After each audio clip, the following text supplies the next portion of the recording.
Hello there, dear friends, and welcome once again to the Relaxed Fantasy Review. Today, we're going to keep talking about subclasses that are hidden away in books that you wouldn't normally find them. Most people find their subclass from the Player's Handbook or the To Everything books, Xanathar's Guide and Tasha's Cauldron. However, there are tucked away in other books, such as the Dungeon Master's Guide, other subclasses that you can choose. The DM's Guide specifically provides villainous subclasses, which were intended for villain NPCs, but they are fully fleshed out subclasses that players can choose as long as their DM gives them the thumbs up. Today we're going to be talking about one of the most thematic subclasses in D&D, because it goes further than just being a subclass. It is the Oathbreaker Paladin. See, paladins at 3rd level get to choose their oath, which defines their entire existence. It defines their tenets of what they believe, it defines their powers, it defines everything that they do, and honestly, most paladins build their personality around their oath. However, an oath breaker makes sense they'd be a villainous class because they could have been a paladin of some other oath. They usually are, like in the story version of this. And the Oathbreaker simply has chosen to deny their oath, but yet their paladin powers remain in a sort of corrupted form.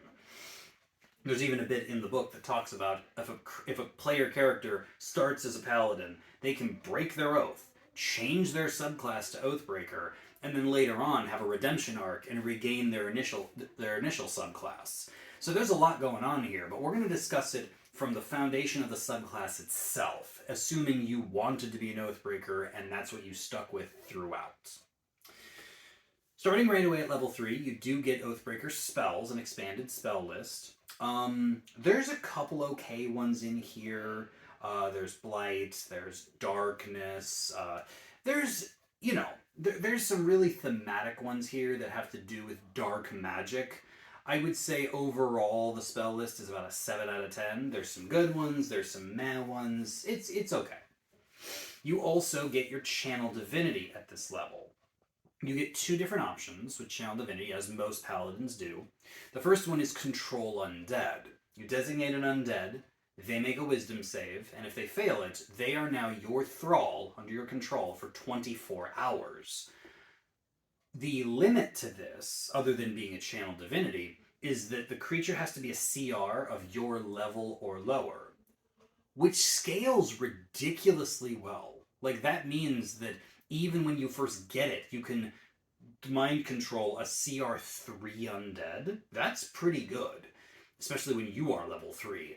And then by the time you're level 5, CR5 undead, you can just, enthrall them. That's really good. That's actually a really powerful ability. I say 9 out of 10 for that.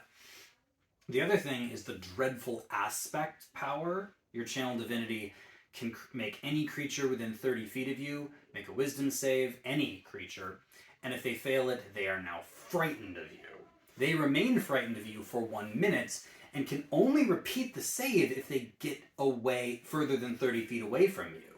So if you can do this in a crowded area, this is a really nice crowd control power, and fear is a pretty debilitating effect.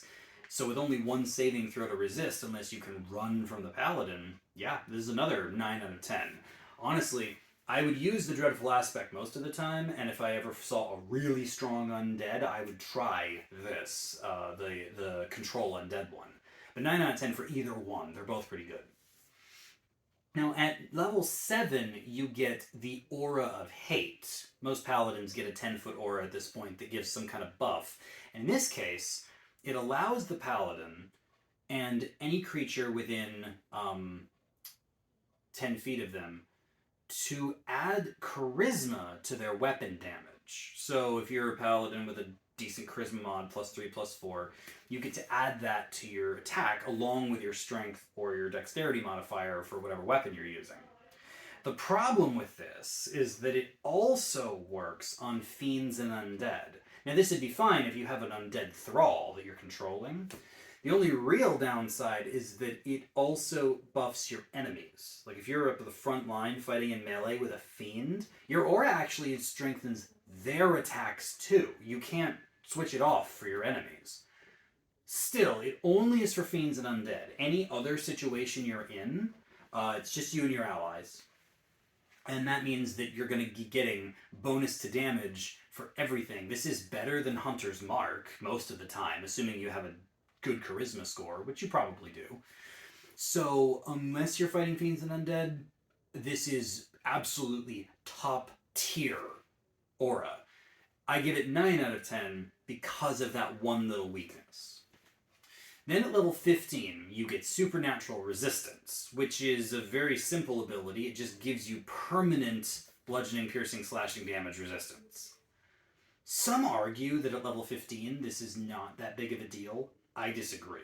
Like, there's a lot of creatures out there that are doing magical damage or elemental damage or whatever, but the majority of monsters in the game are still doing bludgeoning, piercing, and slashing damage. Like, that is the biggest portion of attacks in the monster manual. So it doesn't matter if you're a barbarian and you get this level 1, or if you're an Oathbreaker and you get it at level 15. This is an amazing feature. All the time. Period. The end.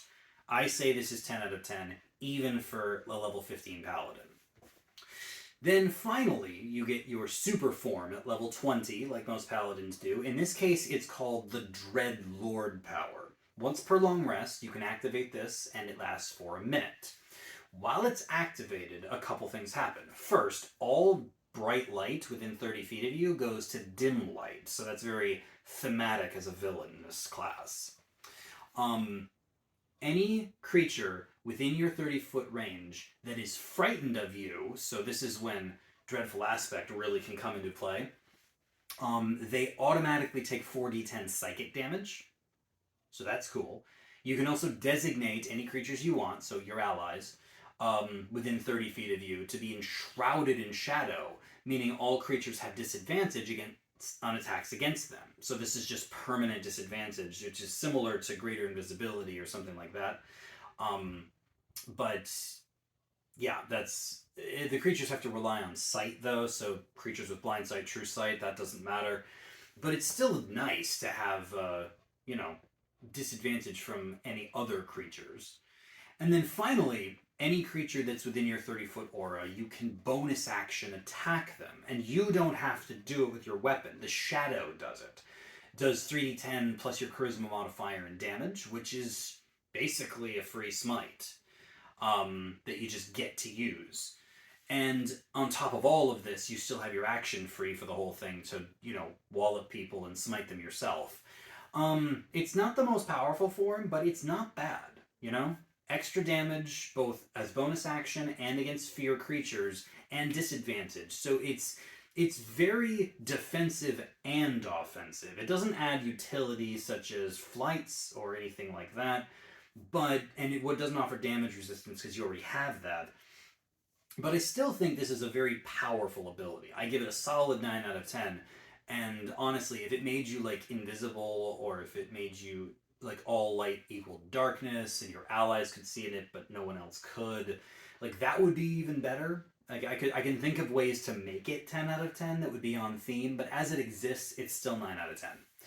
And overall, the Oathbreaker is a 9 out of 10 class. Who would have thunk that a paladin without an oath, a paladin who'd broken their oath, would be this strong?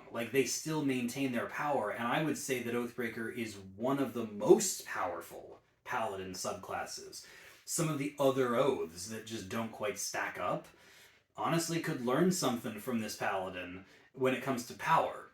Obviously, that's not always the best thing for your story, but still, the Oathbreaker is a cool consideration if you're trying to think of a way that's very different than your traditional paladin. This has been the Relaxed Fantasy Review. If you enjoyed the video, please like and subscribe down below, and keep your eyes peeled for more subclass reviews coming down the line soon. Have a good one, my friends.